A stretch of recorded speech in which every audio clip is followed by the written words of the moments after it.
નમસ્કાર મિત્રો, જય હિન્દ, જય ભારત. એક સરસ વાક્ય છે, ભારતનું ભવિષ્ય તેના વર્ગખંડોમાં ઘડાઈ રહ્યું છે. તમને લાગી રહ્યું છે કે ભારતનું ભવિષ્ય વર્ગખંડોમાં ઘડાઈ રહ્યું છે?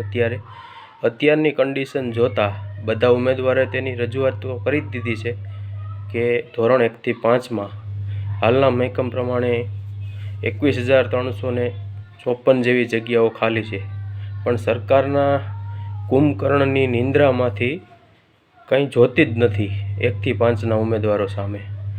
હવે એક વાત કરી બીજી કે ભારતના અત્યારે એમાંય ગુજરાતમાં જે પ્રમાણે સ્માર્ટ ટેકનોલોજીનો યુઝ થઈ રહ્યો છે, વિડીયો થોડો લાંબો બનશે પણ વ્યવસ્થિત સાંભળજો. સ્માર્ટ મીટર, જેમાં તમારે પૈસા એડવાન્સ ચૂકવવાના, પછી જ તમને વીજળી મળશે. સ્માર્ટ ફાસ્ટેગની પણ અંદર તમારે પહેલાં પેમેન્ટ, તમારે જેવી ગાડી પાસ થાય એટલે તમારા એકાઉન્ટમાંથી પૈસા કપાઈ જાય, બરાબર. સ્માર્ટ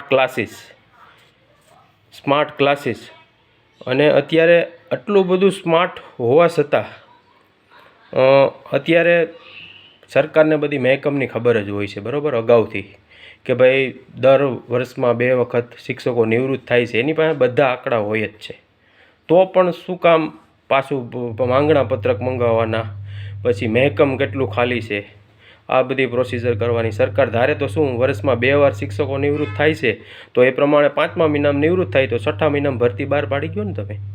તો અત્યારે સિચ્યુએશન ઊભી થઈ છે, એ ઊભી થાત જ નહીં. 21,000 જેવું મહેકમ ખાલી છે, એ આટલું મહેકમ રહેત જ નહીં. અને 2011થી લઈને આજ સુધી જે ટેટ 1ના સાથે ઉમેદવાર જે અન્યાય થયો છે એ તમે બધા જાણો જ છો.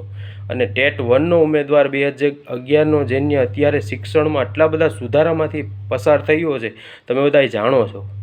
ઘણા બધા નિયમમાં ફેરફાર કર્યા ગવર્મેન્ટે, હાલતા શિક્ષણમાં પરીક્ષામાં નિયમમાં ફેરફાર કરી નાખે. ટેટ 1 લાવ્યા છે, પછી અપર પ્રાઇમરી, લો પ્રાઇમરીના 2 ભાગ પાડી નાખ્યા. તો અમે તો ભણ્યા તો 1 થી 7 સુધીની ટ્રેનિંગ લીધી, તો અમારે તો 1 થી 5માં તમે કેમ અત્યારે ભરતી કરો છો? અને ભરતી કરો છો પણ 1 થી 5માં આટલું મહેકમ ખાલી છે, તો બધાને ભરતી કરો ને, બધાને ન્યાય મળે એ રીતે તમે આગળ વધો ને. કેમ બધા સાથે અન્યાય કરો છો? હું સાચો હોય તો તમે મારી સાથે એપ્રૂવ થાવ. અને વાત રહી હવે કચ્છની ભરતી લાવવામાં આપણા જેટલા પણ આંદોલન થયા છે, એ આંદોલનો પ્લસ ત્યાંના રાજકારણી આગેવાનો, જે કંઈ સુધારાવાદી જે લોકો છે, એ લોકોએ ઘણી મહેનત કરી અને આપણા આંદોલનનો પડઘો પડ્યો ત્યારે કચ્છની ભરતી બહાર પડી. તમને શું લાગે તો આ એમને ભરતી આપી દે?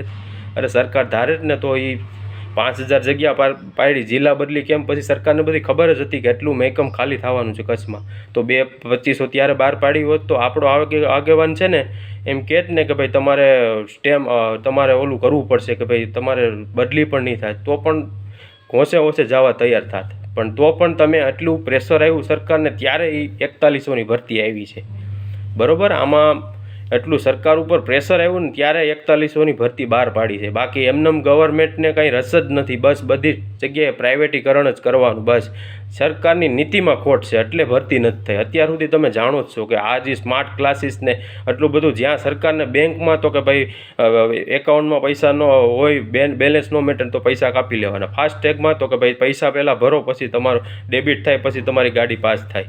તો આમાં કેમ તમે સરકારને જ્યાં આપવાનું હોય ત્યાં તમે કેમ એવું નથી કરતા? તો સ્માર્ટ ભરતી એવું કંઈક પ્રોજેક્ટ લાવો ને નવો, કે ભાઈ દર વર્ષે આ 5મા મહિનામાં 3300 જણા નિવૃત્ત થાય છે, તો તરત 6ઠા મહિનામાં 3300 જણાની ભરતી બહાર પડી ગયો, તો આ 21,000નું મહેકમ ખાલી જ ન રહેત ને, તો બધાને ન્યાય મળી જાત.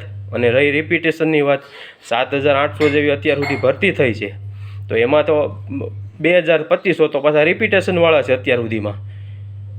તમે બધા એમાં બધાને ખબર છે કે આટલું સરકારને ખબર છે કે રિપીટેશન એટલું બધું થાય છે, તો ઓછા મેરિટવાળાને ન્યાય નથી મળતો. અને જાગતા રહેજો મિત્રો, 4100ની ભરતીનો કોળીઓ મોઢામાંથી ન હોઈ જાય એટલા માટે ઓછા મેરિટવાળા ખાસ જાગતા રહેજો.